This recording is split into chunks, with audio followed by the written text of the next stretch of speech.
মাঝে, মাঝে নিজেকে আসলে সময় দেওয়া অনেক দরকার আমি মনে করি। সেটা ছেলে হোক বা মেয়ে হোক।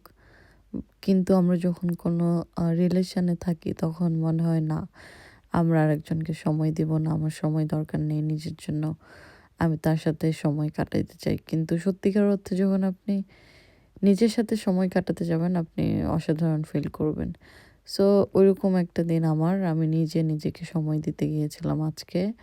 আজকে বাসা থেকে বের হয়ে ভেবেছি বাসে করে যাব। সো বাস থেকে সেন্ট্রামে এই তো এসে নেমে পড়েছি। আর নামার পর মনে হলো একটু ক্লিপ নিই বিকজ আশেপাশে অনেক সুন্দর লাগছিল দেখতে। তারপর আমি আমার এই তো সামনে আমার ফেভারিট রেস্টুরেন্টে যাচ্ছি। আমার মনে হয় আমি পৃথিবীর যেখানেই থাকি না কেন, প্রত্যেক বছর একবার হইলেও এই রেস্টুরেন্টে আমি খেতে আসবো। কারণ আমার এদের খাবার অনেক ভালো লাগে। যদিও এদের খাবারে কোনো রকম মসলা নেই, লবণ নেই, কিচ্ছু নেই। আমি যখন জীবনে ১ম খেয়েছিলাম, তখন আমার মনে হয়েছিল, "আল্লাহ আমি কিভাবে খাবো?" বাট এত মজা, ট্রাস্ট মি। অ্যান্ড এদের বেশিরভাগ মেনু হচ্ছে ফিশের, মানে মাছের। বাট ওরা এত মজা করে করে, মানে কি বলবো? যদি কারো কখনো সৌভাগ্য হয় নরওয়ে আসার, ইউরোপ আসার, অফকোর্স আমি বলবো নর্থের এই সিটিতে আসতে বোদা। এখানে এসে এই সিটিকে দেখা, কারণ অনেক কিছু যেটা আপনি পৃথিবীর অন্য কোথাও দেখতে পাবেন না।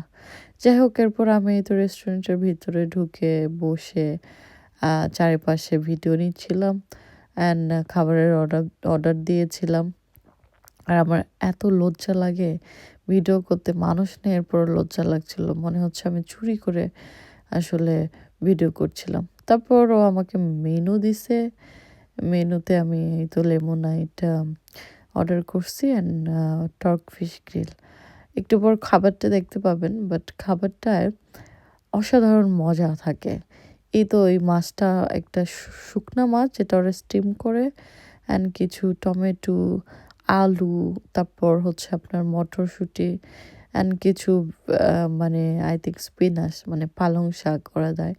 এত মজা লাগে, মানে কি বলবো, অনেক মজা লাগে। এদের ফেমাস ফিশ স্যুপ, মানুষ অনেক দূর থেকে এখানে ফিশ স্যুপ খেতে আসে। আমার সামনে ওদিন একটা লোক এসে বলতেছিল আগেই ঢুকে যে, "তোমাদের এখানে কি ফিশ স্যুপ পাওয়া যায়?" তো ওয়েটার বলছিল হ্যাঁ। তো তারপর ও ফিশ স্যুপ খেয়েছে, এই টর্ক ফিশ খেয়েছে, ২ টা জিনিস খেয়েছে। যাই হোক, আমি যেহেতু সবসময় এখানে থাকি, সো আমি তো আর ২ টা খেয়ে আমি কি করবো? আর আমার একটা খেলেই পেট ভরে যায়। তারপর খাওয়া-দাওয়া শেষ করে আমি তো চা অর্ডার করেছিলাম।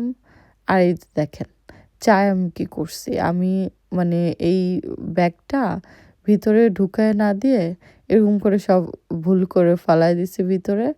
আর না এরকম করে আমি চা কি করে খাবো? পরে ওদেরকে বলছি, ওরা আবার আমাকে চেঞ্জ করে দিছে। আর এরপর আমি ঠিকঠাকভাবেই তো করে নিয়েছি। অ্যান্ড চা খাচ্ছিলাম আর ভাবছিলাম যে নিজেকে আসলেই সময় দেওয়া উচিত। সো সবাইকে আসসালামু আলাইকুম।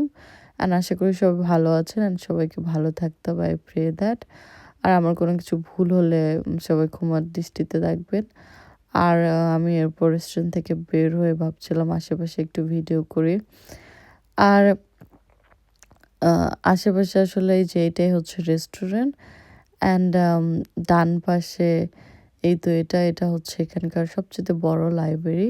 সো আমাদের যেরকম আমরা ডিস্ট্রিক্ট বলি, জেলা বলি, সো ওরা একেকটা জায়গাকে কমিউনিয়ন বলে। সো এটা বোদা কমিউনিয়ন। আর এই তো দেখতে পাচ্ছেন লাল নীল আলো। এটা হচ্ছে সাউনা। ওরা সাউনা নিয়ে সমুদ্রে ঝাঁপ দেয়, দিয়ে সাঁতার কাটে, আবার গরমিয়ে নেয়। আর ওই তো দূরে বোদা লেখা, সো ওটা আমি ইয়ে করছিলাম। আর তারপর হাঁটতে, হাঁটতে আমি গাড়ির দিকে যাচ্ছিলাম বাসায় যাওয়ার জন্য। আর দেখতেই পাইলেন এখানে রেসিডেন্ট ব্লু হোটেল। আর এই হোটেলটা অনেক পুরনো, আই থিংক ১০০ বছরের বেশি। অ্যান্ড আমি এই তো হাঁটছিলাম। আর ভালোই কেটেছে আজকের দিনটা।